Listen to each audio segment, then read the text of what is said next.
Hello students, आज एक बार फिर से लेके आ गए हैं मैटर इन अवर सराउंडिंग का पार्ट 2। प्रीवियस में हमने पार्ट 1 में हमने ये देखे थे कि ओल्ड फिलोसोफर किस तरह से मैटर के पार्ट्स को डिस्ट्रीब्यूट किए थे। तो आप बोलोगे कि 5 काइंड्स में डिस्ट्रीब्यूट किए थे। कौन कौन से? स्काई, वाटर, अर्थ, एयर और फायर। 5 टाइप में बांटे थे। न्यू फिलोसोफर ने बोले थे कि मैटर को 2 पार्ट्स में बांटना चाहिए। किस किस बेसिस पर? तो बोलोगे फिजिकल प्रॉपर्टी के बेसिस पर और केमिकल प्रॉपर्टीज के बेसिस पर। ठीक है, तो हमने देखे थे फिजिकल प्रॉपर्टीज के बेसिस पर कि मैटर को स्टेट्स ऑफ मैटर के नाम से बोला जाता था। स्टेट्स ऑफ मैटर में डिवाइड किया गया है कितने पार्ट में? बोलोगे 3 पार्ट्स में। कौन कौन सा? प्रीवियस वीडियो में मैंने बताया हो, बट इस वीडियो में जो आपको बताने वाला हूं शायद ही आपको पता हो, या अगर पता हो तो कुछ बेटर देने की कोशिश करूंगा मैं। ठीक है, देखिए स्टेट्स ऑफ मैटर कितने पार्ट्स में बटे हुए हैं? फर्स्ट है सॉलिड, सेकंड है लिक्विड और थर्ड है गैसियस फॉर्म, जिसको गैस बोलते हो, है ना? क्लियर है? फर्स्ट सॉलिड, सेकंड लिक्विड और थर्ड गैस। मैटर का 4th स्टेट भी होता है। ठीक है, आपको शायद पता ना हो, बट मैटर का 4th स्टेट भी होता है, that is called plasma state. कौन सा स्टेट बोलते हैं इसको? Plasma state. अब प्लाज्मा क्या होता है जरा समझिएगा मेरे साथ, है ना? सॉलिड कैसा? तो मान लीजिए सॉलिड है। सॉलिड को जब मैंने गर्म किया, जब मैंने सॉलिड को हीट किया, तो वो किस में कन्वर्ट हो गया? बोलोगे लिक्विड में कन्वर्ट हो गया। क्लियर है? सॉलिड को जब गर्म किया तो क्या हो गया? वो लिक्विड में कन्वर्ट। और जब लिक्विड को गर्म किया तो किस में कन्वर्ट हुआ? बोलोगे 100 डिग्री सेल्सियस पे लिक्विड जो है वो भाप बन जाता है, तो ये गैस में चेंज हो गया। क्लियर है? अब क्या हुआ कि जब मैंने गैस को भी गर्म किया, किसको गर्म किया? गैस को भी गर्म किया, तो वो क्या बन गया? प्लाज्मा स्टेट बन गया। कौन सा स्टेट बन गया? Plasma state. अब प्लाज्मा स्टेट क्या होता है? जिसमें नेगेटिव और पॉजिटिव, जिसको इलेक्ट्रॉन और प्रोटॉन बोलते हैं, जो थंडरिंग होती है, जो जब बारिश होती है तो आसमान में थंडरिंग, जो ठनका ठनकता है ना, थंडरिंग बोलते हैं जिसको, तो वो थंडरिंग जो है वो इलेक्ट्रॉन और प्रोटॉन के टकराने से ही चमकता है। वही है plasma state, that is called the state of plasma. Okay, तो शायद ये प्लाज्मा स्टेट आपको पता ना हो, और पता है तो बहुत बढ़िया बात है ना? आइए अब हम हर एक चीज को बहुत बढ़िया से, प्रीवियस में सॉलिड के बारे में बताया था, लिक्विड के बारे में बताया था, गैस के बारे में बताया था, कुछ एक्सपेरिमेंट्स किए थे, है ना, कि लिक्विड के पार्टिकल्स के बीच में गैप होता है, और वही जो नमक जब स्टिर करते हैं उसके बीच में तो नमक जो है वो लिक्विड का पार्टिकल का स्पेस ले लेता है, उसके बीच में जाके सेटल हो जाता है, और वो हमारे बियॉन्ड अवर इमेजिन, मतलब हमारे सोच से परे होता है, मतलब इतना छोटा हो जाता है कि दिखाई नहीं देता है लिक्विड के बीच में जाके, और सेटल हो जाता है। ठीक है, आते हैं आगे बढ़ते हैं, जरा देखिएगा।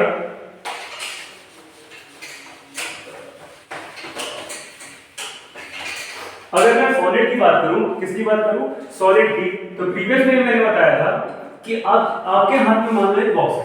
क्या है? बॉक्स है। आप ध्यान से दबाओगे तो दब जाएगा। अगर बॉक्स है, सॉलिड शेप का एक बॉक्स है, जैसे इस तरह का कोई भी इस तरह का मटेरियल है, अगर मैं इसको दबाऊंगा तो ये दबेगा नहीं, है ना? क्यों? क्योंकि ये सॉलिड शेप का है। तो सॉलिड का क्या बोल सकते हो आप? कि सॉलिड का डेफिनेट शेप होता है। क्या होता है? Definite shape. क्लियर है? सॉलिड का डेफिनेट शेप होता है, फिक्स्ड वॉल्यूम होता है। क्या होता है? Fixed volume. सॉलिड का डेफिनेट शेप और फिक्स्ड वॉल्यूम होता है। ठीक है, और इसकी डिस्टिंक्ट बाउंड्रीज होती है। डिस्टिंक्ट बाउंड्रीज का मतलब है कि आसपास की जो बाउंड्रीज है ना बिल्कुल दिखाई विजिबल होती है ना? डिस्टिंक्ट बाउंड्रीज होती है। कैसी है? Distinct boundaries. पेशेंस रखिएगा और बहुत अच्छे से, बहुत ध्यान से समझिएगा, है ना? और सॉलिड के पास जो टेंडेंसी होती है उसको बोल सकते हैं have a tendency to maintain their shape. मतलब उसके पास जो tendency to maintain their shape, है ना? सॉलिड के पास क्या टेंडेंसी है? उसकी शेप को बनाए रखने की क्षमता है उसके पास। जैसे कि कोई फोन है आपके पास, तो फोन अगर आप दबाओगे तो वो शेप को अपना बनाए रखेगा, है ना? बिल्कुल फोम टाइप का नहीं कि आपने दबाया तो वो दब गया। क्लियर है? हाँ, यहां तक कि फोम भी आगे बताते हैं उसके बारे में। अब देखिए कि जो नेक्स्ट है सॉलिड की, वो सॉलिड की जो प्रॉपर्टी है वो दे आर रिजिड। जैसे अगर सॉलिड के ऊपर कोई एक्सटर्नल फोर्स दबाया जाए, सॉलिड को हथौड़े से अगर आप मारोगे तो वो टूट जाएगा, है ना? टूट जाएगा, लेकिन मे भी वो टूटे, कोई जरूरी नहीं है कि वो टूट ही जाएगा। तो ये जो हार्डनेस की प्रॉपर्टी होती है उसी को बोलते हैं रिजिड। तो इसीलिए सॉलिड को बोलते हैं कि they have they are rigid. Solid कैसा होता है? रिजिड होता है, हार्ड एंड रिजिड बोलते हैं ना, ठीक है। मे ब्रेक विद फोर्स, मतलब शायद ही फोर्स लगाने पर टूटे, कोई जरूरी नहीं है कि टूट ही जाएगा, क्लियर है। नेक्स्ट पे आते हैं, नेक्स्ट है लिक्विड। क्या है? लिक्विड। देखते हैं, नेक्स्ट है लिक्विड।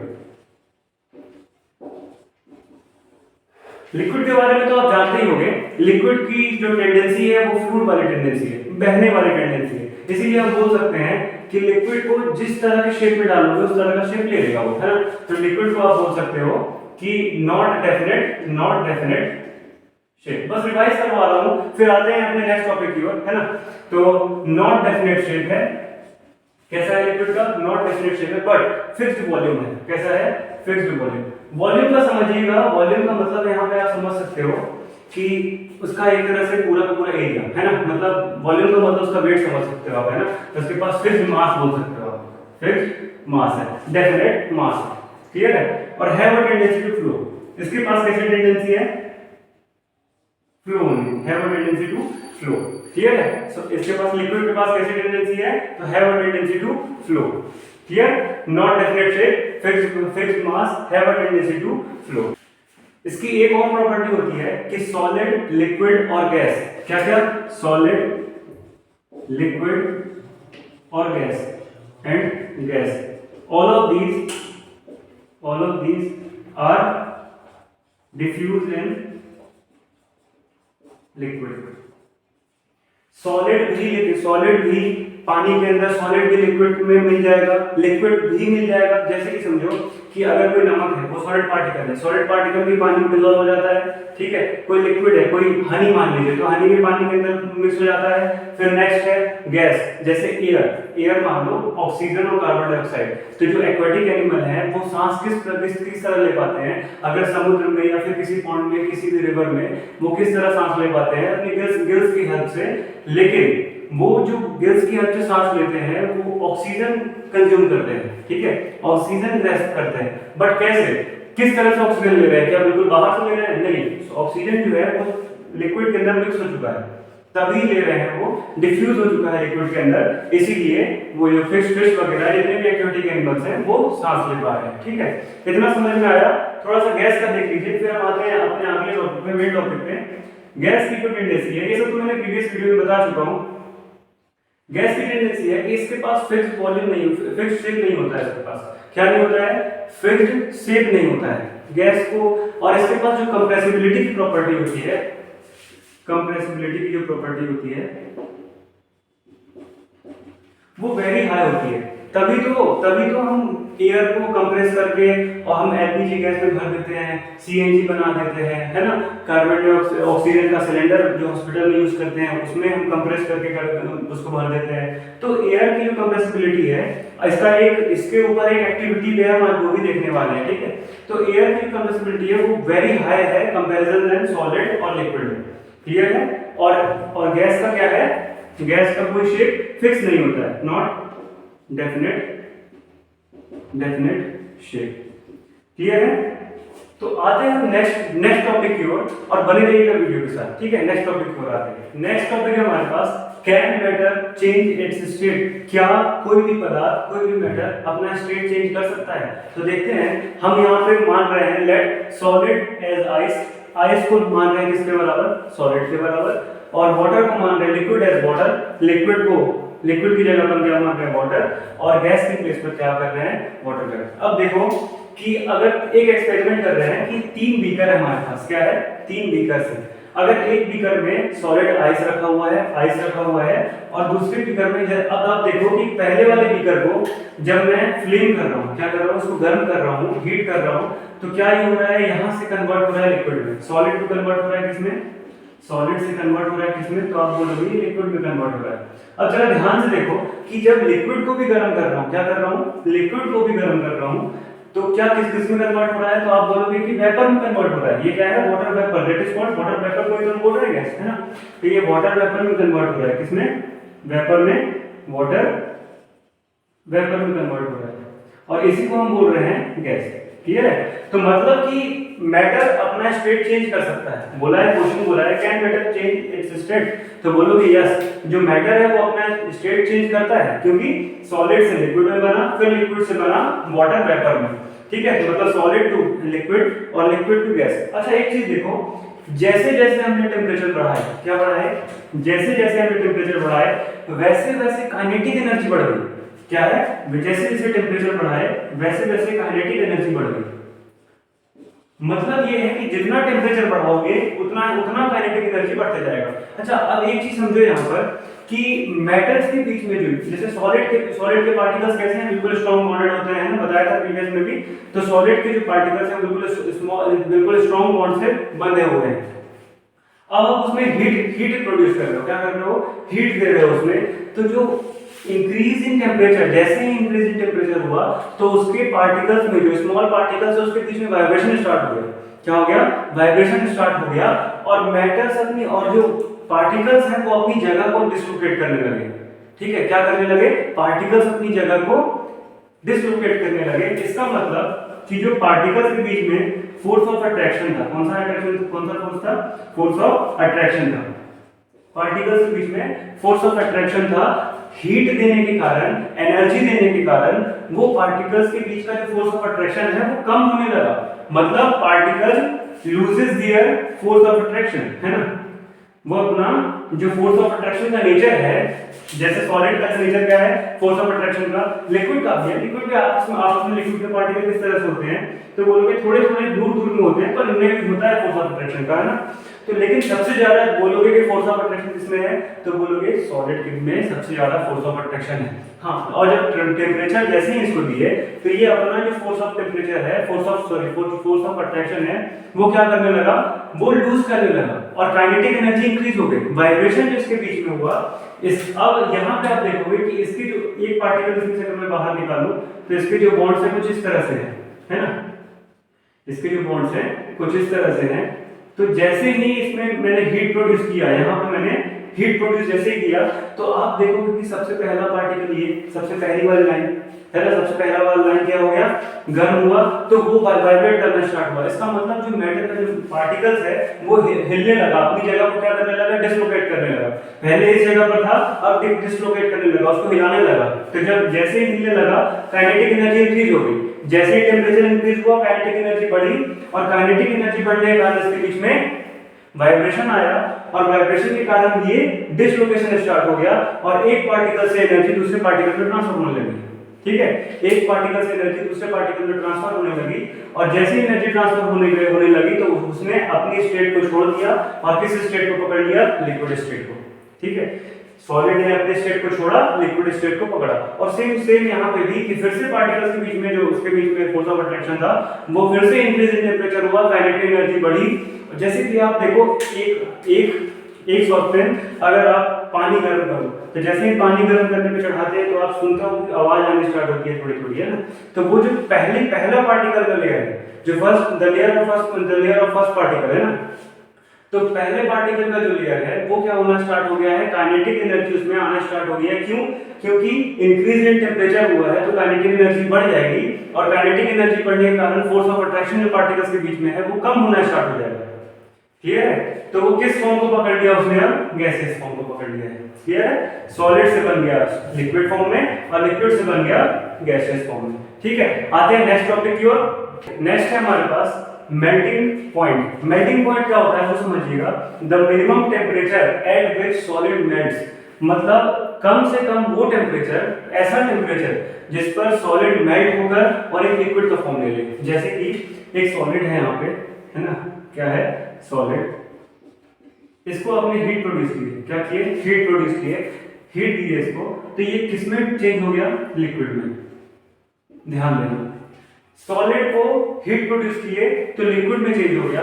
अब मुझे बताइए कि कौन सा टेम्परेचर लगेगा, तो आप बोलोगे जो भी टेम्परेचर लगेगा, मतलब कम से कम वो टेम्परेचर होना चाहिए जिस पर सॉलिड मेल्ट होकर लिक्विड बन जाए। एक चीज है यहाँ पे, eight atmospheric pressure.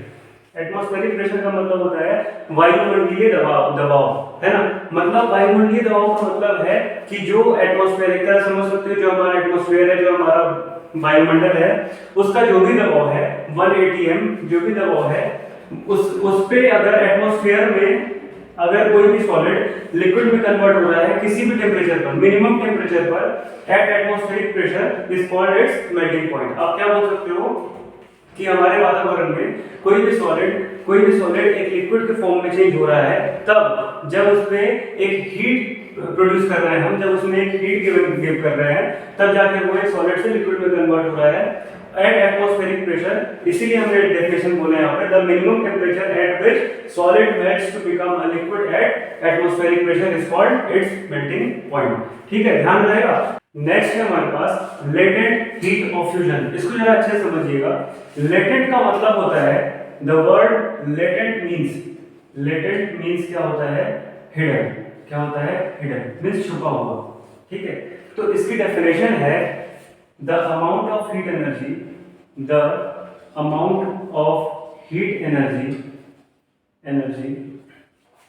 that is required to change 1 kg of solid into liquid at atmospheric pressure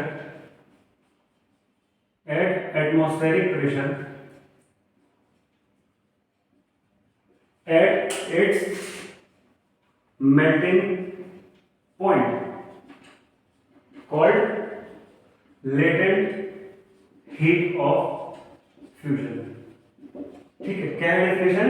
the amount of heat energy that is required to change 1 kg of solid into liquid, है ना, 1 kg of solid into liquid at atmospheric pressure at its melting point is called latent heat of fusion. जरा ध्यान समझिएगा कि हमारे वायुमंडलीय दबाव में, मतलब एटमॉस्फेरिक प्रेशर में 1 atm में, क्या है? atm का मतलब है एटमॉस्फेयर, ये एटमॉस्फेयर।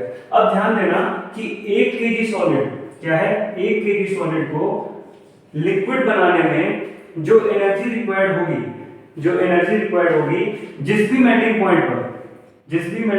पॉइंट पर वही कहलाएगा क्या? Latent heat of fusion. उसमें जो एनर्जी छुपी हुई रहेगी, है ना, लेटेंट का मतलब क्या होता है? छुपा हुआ। जो उसमें एनर्जी छुपी हुई रहेगी वही कहलाएगा क्या? Latent heat of fusion. कितने? 1 kg सॉलिड को बनाने में, किसमें? लिक्विड में बनाना है। अगर आपको 1 kg सॉलिड को लिक्विड में चेंज करने के लिए जो एनर्जी लगेगी, जो भी इसका मेल्टिंग पॉइंट होगा, जब आप हीट दोगे इसको, तो ये किसमें कन्वर्ट होगा? लिक्विड में कन्वर्ट होगा। सॉलिड है, लिक्विड में कन्वर्ट होगा एट इट्स एटमॉस्फेरिक प्रेशर, है ना, एट इट्स एटमॉस्फेरिक प्रेशर। हमारे वायुमंडलीय दबाव में, कुल मतलब एक वायुमंडलीय दबाव में जब ये सॉलिड से लिक्विड में कन्वर्ट होगा, और इसका जो भी मेल्टिंग पॉइंट होगा, इसका मिनिमम मेल्टिंग पॉइंट जो भी होगा, उसी को क्या कहेंगे? और जो एनर्जी इसमें छुपी हुई रहेगी वो क्या कहेंगे? उसको latent heat of fusion. Next आते हैं, नेक्स्ट है हमारे पास effect of change of pressure. क्या होता है जब प्रेशर में चेंजेस आते हैं तब? तो हम देखते हैं, यहाँ पे क्वेश्चन है, what will happens when we start putting pressure on and compress a gas enclose cylinder. क्या होगा जब एक सिलेंडर के अंदर किसी पिस्टन की हेल्प से, पिस्टन क्या होता है वो देखिए, जो ये प्रेशर दे रहा है उसको पिस्टन बोलते हैं। ये कंटेनर बोल सकते हो आप, या फिर सिलेंडर है, ठीक, सिलेंडर हो गया, और ये पार्टिकल्स हो गए, किसके?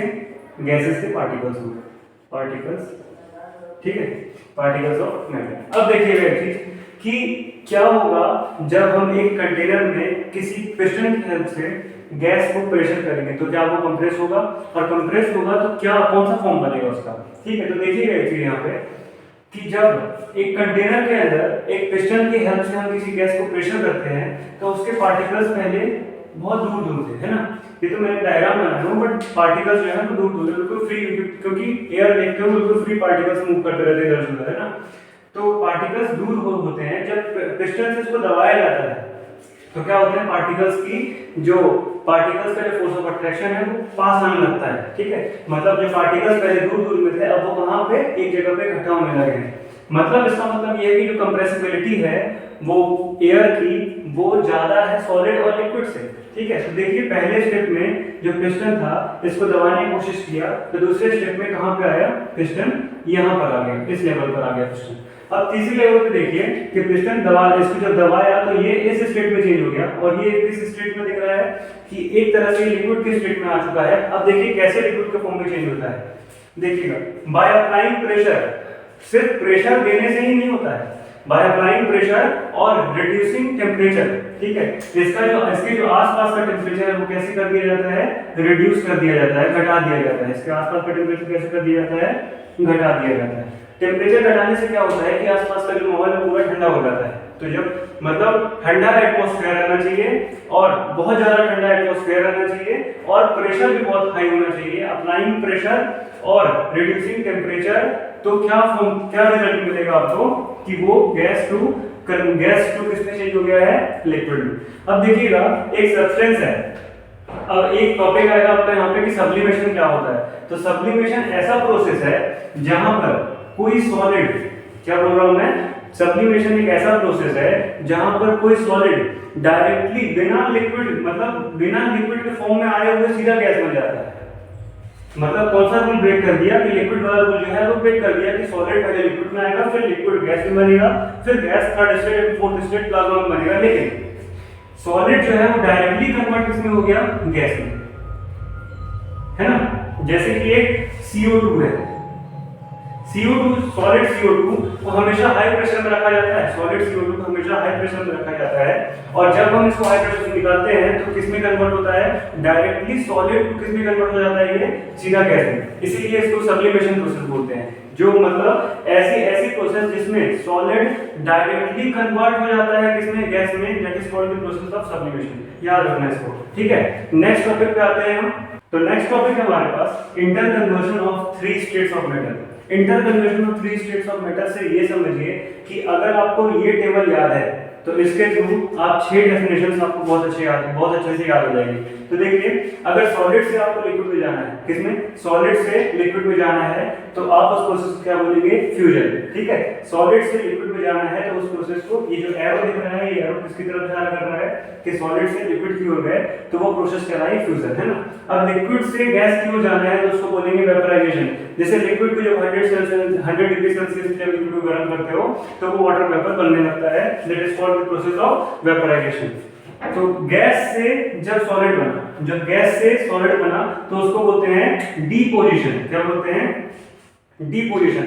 जब गैस है, गैस से बनना है उसको सॉलिड, तो उसको बोलेंगे डिपोजिशन। अब ध्यान रखना कि अभी हमने सीधा चले सॉलिड से लिक्विड, लिक्विड से गैस और गैस से सॉलिड। अब हम उल्टा कर रहे हैं, फिर हम चल रहे हैं सॉलिड से गैस, गैस से लिक्विड, लिक्विड से सॉलिड। तो देखिए सॉलिड से लिक्विड में जाने में जो प्रोसेस का यूज हुआ, that process is known as sublimation. मैंने अभी पिछले में बताया था कि सब्लिमेशन किस प्रोसेस को बोलते हैं। जैसे कि CO2 जो हो गया ड्राई CO2, इसीलिए ड्राई CO2 को बोलते हैं ड्राई आइस, क्योंकि वो डायरेक्टली सॉलिड टू गैस में कन्वर्ट हो जाता है विदाउट लिक्विड स्टेट में आए हुए। ठीक है, विदाउट लिक्विड स्टेट में आया हुआ डायरेक्टली सॉलिड से किस में कन्वर्ट हो गया, लिक्विड में। तो ध्यान देना कि अगर सॉलिड से डायरेक्ट गैस में चेंज हो रहा है तो वो प्रोसेस को बोलेंगे सब्लिमेशन प्रोसेस। कौन सी प्रोसेस, सब्लिमेशन प्रोसेस। अब गैस को लिक्विड में चेंज करेंगे, किसमें, गैस को अगर लिक्विड में चेंज किए तो वो प्रोसेस कहलाई कंडेंसेशन प्रोसेस। कौन सी प्रोसेस, कंडेंसेशन प्रोसेस। अब अगर लिक्विड को सॉलिड में चेंज करना है, लिक्विड सॉलिड में चेंज हुआ तो कौन सी प्रोसेस कहलाई, सॉलिडिफिकेशन प्रोसेस। कौन सी प्रोसेस, सॉलिडिफिकेशन प्रोसेस। ठीक है, तो मैंने देखा कि अगला जो टॉपिक है जिसमें kelvin to degree Celsius, degree Celsius to kelvin, इसमें स्टूडेंट्स को प्रॉब्लम जानी है, तो हम आते हैं वो टॉपिक को भी बहुत अच्छे से आज क्लियर कर लेते हैं। आइए तो नेक्स्ट टॉपिक में देखते हैं उसको। तो कुछ इंपॉर्टेंट पॉइंट्स लेकर आया हूं, जैसे यूनिट ऑफ प्रेशर क्या होता है वो देख लीजिएगा, और आपको जो इसमें दिक्कत आती है convert degree Celsius to kelvin और केल्विन टू डिग्री सेल्सियस, तो आज के बाद कभी दिक्कत नहीं आने वाली है। ठीक है, देखिएगा यूनिट ऑफ प्रेशर क्या होता है, तो आप बोलोगे यूनिट ऑफ प्रेशर पास्कल होता है। क्या होता है, पास्कल। इसको डिनोट करते हैं PA से। यूनिट ऑफ टेम्परेचर क्या होता है, केल्विन। क्या होता है, केल्विन। इसको डिनोट करते हैं कैपिटल K से। 1 एटमॉस्फेयर की वैल्यू होती है 1.01 into 10⁵ pascal. 1.01 into 10⁵ pascal. Degree Celsius में अगर आपको बोलो कि 0 डिग्री सेल्सियस बराबर कितना केल्विन होता है, तो आप बोलना 273.15 केल्विन। कितना होता है 0 डिग्री सेल्सियस बराबर 273.15 केल्विन। ध्यान देना है कि यहाँ पे कि आप जानते हो कि लिक्विड चेंज हो जाता है वाटर वेपर में। किसमें? लिक्विड चेंज हो जाता है वाटर वेपर में। कब? जब उसको 100 डिग्री सेल्सियस कंटेन कर ले, तब वो लिक्विड टू वेपर में चेंज हो जाएगा। तो मुझे बताइए कि अगर 100 डिग्री सेल्सियस है तो 0 डिग्री सेल्सियस बराबर कितना होता है? 273, है ना? तो इसमें क्या मैं बोल सकता हूँ 0 डिग्री प्लस 100 डिग्री सेल्सियस, है ना? तो 0 डिग्री सेल्सियस की आपको वैल्यू पता है कितनी है? तो बोलोगे 0 डिग्री सेल्सियस की वैल्यू होती है सर 273.15। अब ये जो 15 लिखा हुआ है ना पॉइंट के बाद 15, इसी को जब आप राउंड ऑफ में लोगे, नियरेस्ट 10 में लोगे, तो ये 273 ही रह जाएगा, अप्रोक्सीमेट 273 ही रह जाएगा। इसीलिए इसकी एक्चुअल वैल्यू क्या बोल देते हैं हम कि 0 degree Celsius is equal to 273 kelvin हो गया, है ना? अब देखिए conversion of degree Celsius to kelvin. इसका फॉर्मूला होता है degree Celsius is equal to kelvin minus 273.15। 273.15 को आप सीधा लिख सकते हो 273, क्योंकि राउंड ऑफ में ये इतना ही आएगा, है ना? फिर next convert kelvin to degree Celsius, तो है kelvin is equal to degree Celsius plus 273.15 kelvin. ठीक है, अब एक चीज देखिएगा यहाँ पे 15। अब एक चीज देखिएगा यहाँ पे कि मान लीजिए 100 डिग्री सेल्सियस को आपको केल्विन में चेंज करना है। 100 डिग्री सेल्सियस को आपको केल्विन में चेंज करना है, तो आप क्या करोगे कि केल्विन का फॉर्मूला लगाओगे। Kelvin is equal to degree Celsius कितना है, तो आप बोलोगे 100 डिग्री सेल्सियस गिवन है, प्लस क्या कर देना है 273.15, इतना प्लस कर देना है। तो आप क्या बोलोगे 373.15 केल्विन इसका करेक्ट आंसर है। मतलब 100 डिग्री सेल्सियस में अगर आप बोलो 0 डिग्री सेल्सियस में 273.15 केल्विन होता है, तो 100 डिग्री सेल्सियस में कितना हो जाएगा, तो बोलोगे 373.15 केल्विन होता है। बस बिल्कुल इजी है। अगर आपको डिग्री सेल्सियस निकालना है और केल्विन के बदले तो केल्विन पुट कर दीजिएगा और माइनस कर दीजिएगा 273 से। और अगर केल्विन निकालना हो और डिग्री सेल्सियस गिवन हो तो ऐड कर दीजिएगा 273 से। ओके, तो आज की वीडियो इतनी रहने देते हैं, नेक्स्ट वीडियो में मिलते हैं, तब तक के लिए गुड बाय, टेक केयर।